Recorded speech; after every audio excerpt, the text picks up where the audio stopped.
The most powerful person in Buffalo right now isn't the owner, the general manager, or even the fans who fill Highmark Stadium every Sunday. It's Josh Allen, and the future of the Bills might already be leaning in a direction that's making the entire city uneasy. Because while the front office is publicly calling this a wide-open coaching search, a familiar voice from Allen's past just confirmed what many inside the league have quietly believed for weeks. If Josh Allen had his way, Brian Daboll would be back in Buffalo, and that revelation has collided head-on with a fan base that isn't ready to let go of Sean McDermott. This isn't just a coaching search.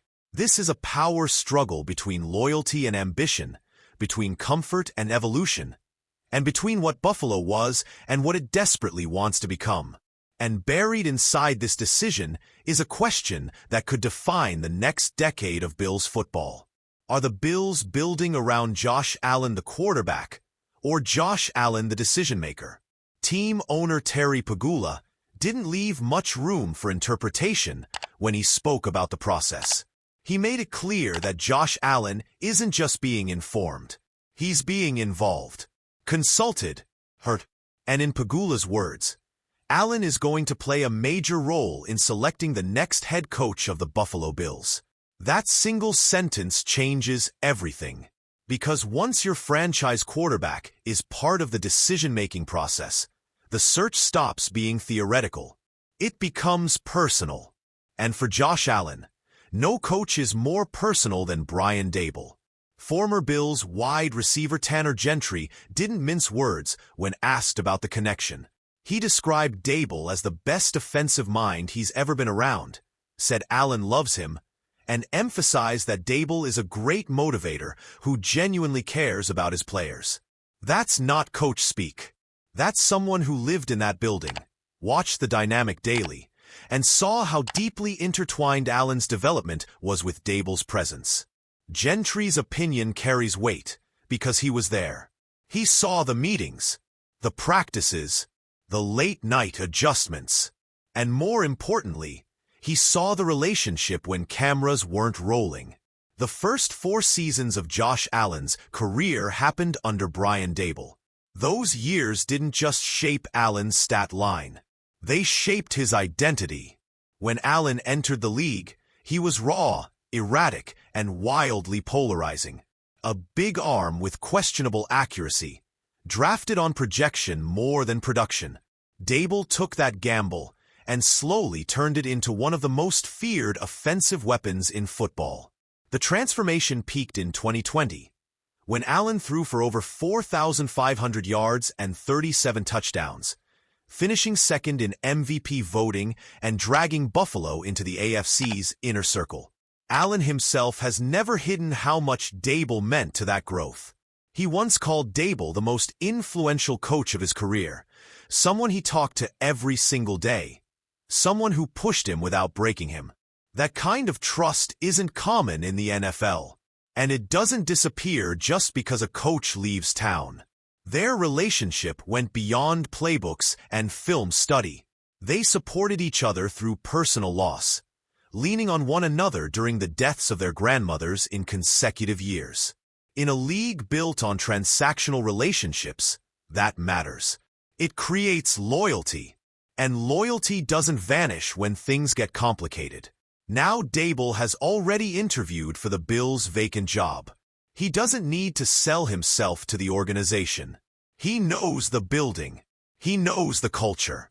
He knows the expectations. And according to Gentry, Daboll wants this job, not as a fallback, not as a rebound, but as a mission to bring a Super Bowl to the city he grew up in. That detail changes the optics, because this isn't just a former coordinator trying to reclaim relevance. This is a coach with personal roots in Western New York, returning to the quarterback he helped mold, with unfinished business hanging over both of them. But while that story sounds clean on paper, the emotional reality in Buffalo is anything but. Because the fan base didn't ask for Sean McDermott to be fired, and many still believe it was a mistake. The Bills finally made the call after 9 seasons, not because McDermott failed, but because he never quite finished the job. The breaking point came with a 33-30 overtime loss in Denver, a defeat that felt painfully familiar. Another playoff run, another close loss, another season ending one step short of the ultimate goal. It was Buffalo's 8th playoff appearance in 9 years under McDermott. Most franchises would kill for that level of consistency. But with Josh Allen in his prime, consistency isn't enough anymore. The expectation isn't relevance, it's dominance, and the Bills' front office decided they'd seen the ceiling. That decision didn't land well with everyone. Within days, a change.org petition calling for McDermott's return started gaining traction. By Thursday night, more than 40,000 fans had signed it. The petition was started by a Buffalo resident who said she couldn't accept that McDermott wouldn't get a chance to coach the team in its new stadium. That kind of loyalty doesn't come from nowhere. When McDermott arrived in 2017, the Bills were a directionless franchise stuck in a 17-year playoff drought. He changed the tone immediately. Discipline, accountability, belief. Buffalo went from irrelevant to respected almost overnight. Over 9 seasons, McDermott compiled a 98-50 regular season record and went .500 in the playoffs. His overall winning percentage, including postseason games, ranks first among active coaches with over 100 games.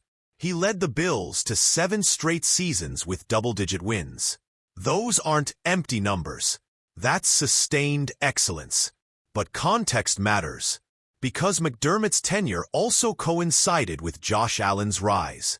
And as Allen ascended into superstardom, the expectations shifted.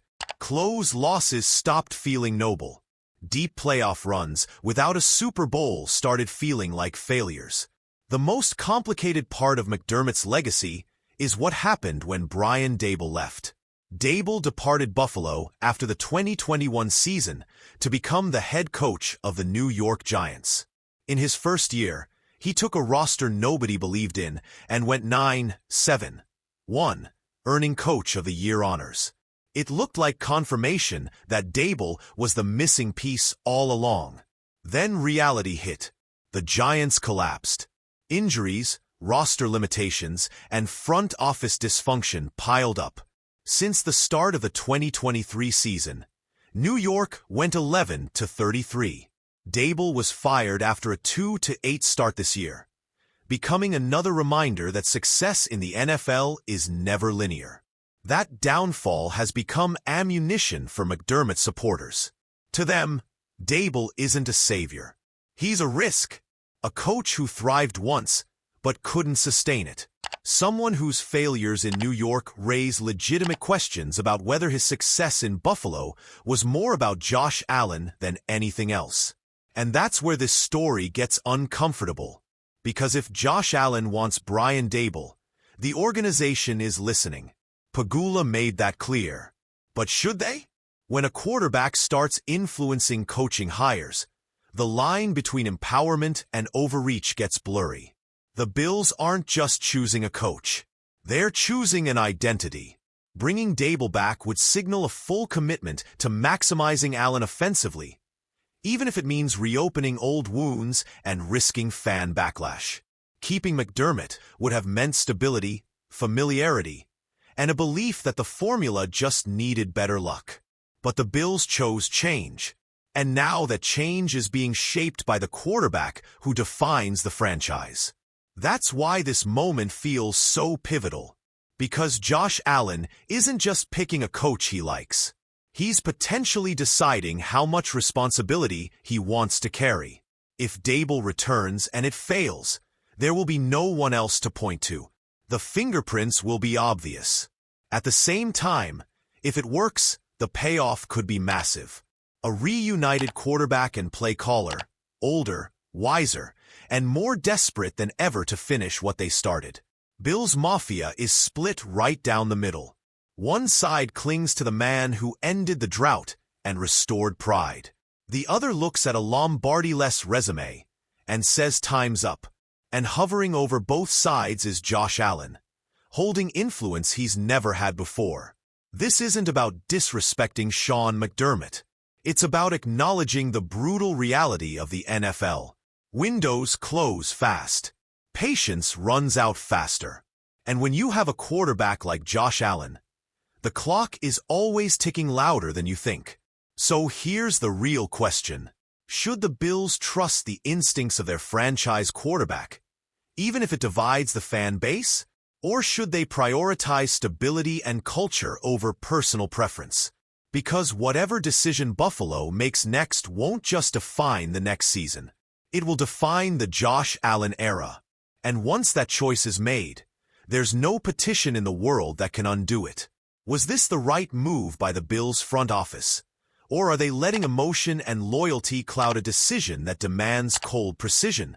Drop your take in the comments, because Buffalo's future might depend on which side of this debate wins.